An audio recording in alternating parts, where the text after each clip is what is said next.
দেব সর্বশেষ আপডেট বাংলা সংবাদ ও শুরুতেই শিরোনাম। আমেরিকান আদালত বিভিন্ন অপরাধে অভিযুক্ত হাসিনা পালিয়েও রক্ষা হল না অবৈধ ফ্যাসিস্ট স্বৈরাচারী শেখ হাসিনার পিনাকি ভট্টাচার্যের প্রতিবেদন। এবং সবশেষে জানাবো, নিজে বাঁচতে পিলখানা হত্যাকাণ্ডের রিপোর্ট বদলে দিতে অবিশ্বাস্য যত কাণ্ড করেছিল শেখ হাসিনা, ভয়ঙ্কর তথ্য ফাঁস। এতক্ষণ শুনছিলেন সংবাদ শিরোনাম, এখন থাকছে বিস্তারিত। পিনাকি ভট্টাচার্য বলেন, এই প্রশ্নের উত্তর জানা খুবই প্রয়োজন, কারণ উত্তর থেকে বোঝা যাবে আজকের জাতিসংঘের শান্তিরক্ষা বাহিনী থেকে বাংলাদেশকে যে বাদ দেওয়ার দাবি উঠেছে তা কার্যকর হলে বাংলাদেশের মর্যাদা, বাংলাদেশের ভাবমূর্তি, বাংলাদেশের কূটনীতির গুরুত্ব এবং শান্তিরক্ষা কার্যক্রমে অংশগ্রহণকারী সাধারণ সৈনিক থেকে শুরু করে জুনিয়র লেভেলের অফিসারদের যে অপূরণীয় ক্ষতি হবে তার জন্য প্রকৃত দায়ী কে বা কারা। পিনাকি ভট্টাচার্য আরও বলেন, এর আগে আমরা দেখেছি র্যাব এবং শীর্ষ কর্মকর্তার উপর মার্কিন নিষেধাজ্ঞা জারি করেছিল, যার ভিত্তি ছিল র্যাবের মানবাধিকার লঙ্ঘনের ঘটনা। পিনাকি ভট্টাচার্য বলেন, র্যাব সদস্যদেরকে পুলিশ সেনাবাহিনী থেকে দেয়া হয়। এসব বাহিনী যারা র্যাবে কাজ করছে তাদের বিরুদ্ধে ইতিমধ্যে গুরুত্বপূর্ণ আন্তর্জাতিক মহল থেকে অভিযোগ উঠেছে। এই গুরুতর মানবাধিকার লঙ্ঘন করে র্যাব কিংবা ডিজিএফআই যারা কাজ করেছে এমন কোনো পুলিশ সদস্যকে বাংলাদেশ সরকারের পক্ষ থেকে জাতিসংঘের কার্যক্রমে প্রেরণ করা হয়েছে। হ্যাঁ, অবশ্যই করা হয়েছে, এবং কারা কারা সেটা আমরা জানি, সেটা আন্তর্জাতিক সংস্থাগুলো জানে, সেনা এবং পুলিশ বাহিনীর সদস্যরাও জানে।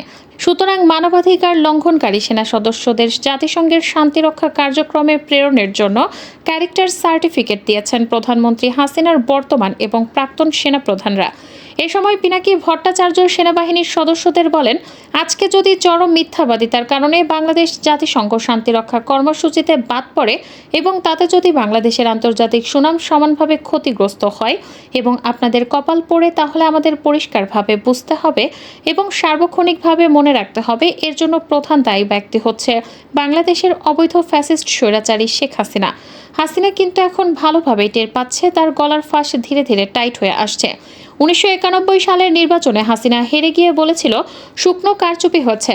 আরেকটি নির্বাচনে হেরে গিয়ে বলেছিল যে আমেরিকা বঙ্গোপসাগরের তেল চেয়েছিল, এটা না দেয়াই নাকি তাকে নির্বাচনে ফেল করে দিয়েছিল।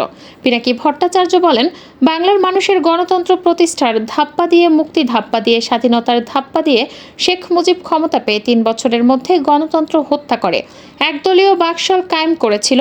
বাংলাদেশের মানুষকে যারা ধাপ্পা দেয় তাদের করুণ পরিণতি আমরা আগেই দেখেছি। হাসিনার ভবিষ্যৎ যে কারাবন্দী হয়ে নতুবা ফাঁসির মঞ্চের অপেক্ষামান তা আমরা এখন বুঝতে পারবেন। চলুন দেখে আমেরিকাকে ধাক্কা দিলে কি হতে পারে, আসেন এই বিষয়টি একটু বোঝার চেষ্টা করি। পিনাকি ভট্টাচার্য বলেন, কাঠালি হাসিনার মতো দুর্বৃত্ত শাসক ছিল একসময় পানামার রাষ্ট্রপ্রধান নরিয়েগা। ক্ষমতায় আসার পর থেকে হাসিনা যেভাবে গণতন্ত্র হত্যা, গুম, খুন, ব্যাপক দুর্নীতিতে জড়িয়ে পড়ে, তেমনি পানামার রাষ্ট্রপ্রধানও ধীরে ধীরে বিভিন্ন অপরাধমূলক কর্মকাণ্ডে জড়িয়ে পড়ে।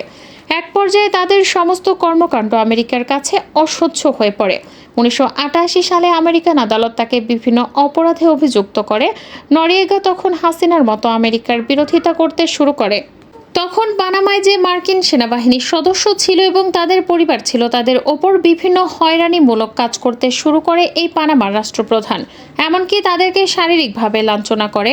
নরিয়েগা তখন প্রকাশ্যে বলে বেড়ায় সে আমি কাউকে পরোয়া করি না, যেমন হাসিনা এখন বলে বেরিয়েছিলেন মার্কিন স্যাংশন খেলে আমাদের কিছুই হবে না। এই পানামার স্বৈরশাসক সোভিয়েত ইউনিয়ন, কিউবা মার্কিন বিরোধী দেশগুলির সঙ্গে সখ্যতা গড়ে তোলার চেষ্টা করে। একইভাবে হাসিনা মার্কিন বিরোধী দেশগুলোর সাথে সখ্যতা গড়ে তোলার চেষ্টা করেছিল। পিনাকি ভট্টাচার্য আরও বলেন, 1989 সালে মে মাসে পানামা নির্বাচন ভণ্ডুল করে দেয়।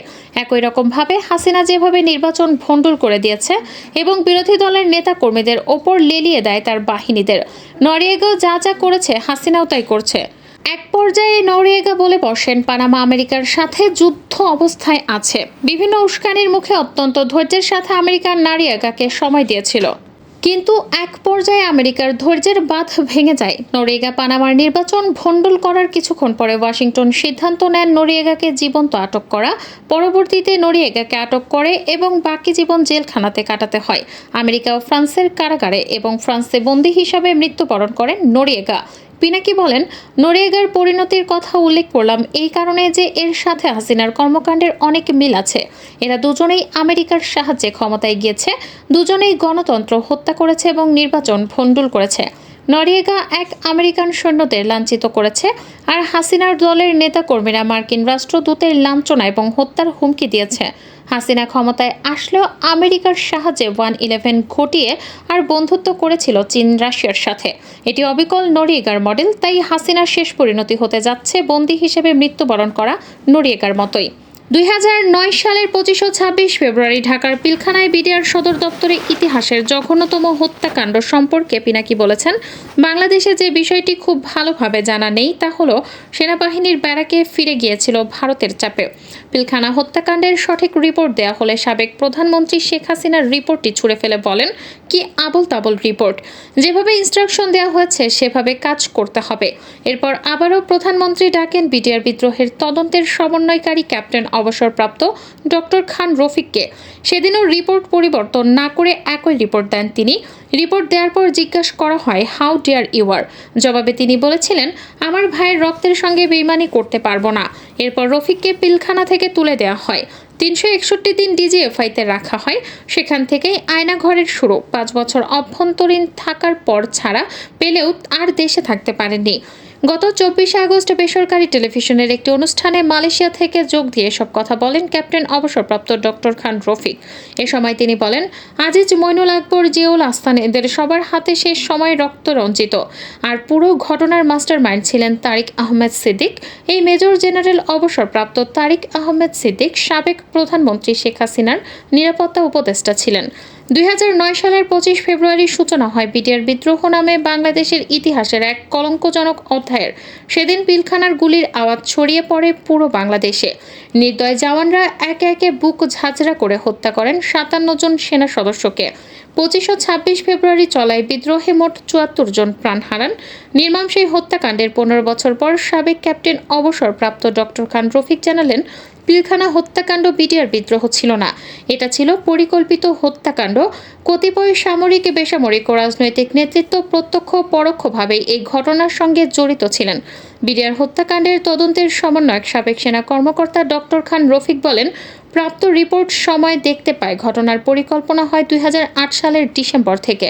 এরপর 3 মাস ধরে 25 ফেব্রুয়ারি পর্যন্ত বিডিআরের 50 জনের মতো সদস্য বিভিন্ন রাজনৈতিক ও বেসামরিক ব্যক্তির সঙ্গে একাধিকবার বৈঠক করেছেন। বিভিন্ন গোয়েন্দা সংস্থা এসব তথ্য জানতে পারেনি, এটা সম্পূর্ণ অসত্য।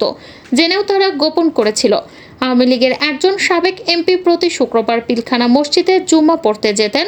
নামাজের পর তিনি সেখানে 1 থেকে 1.5 ঘন্টা বিডিআর সৈনিকদের সঙ্গে মিটিং করতেন।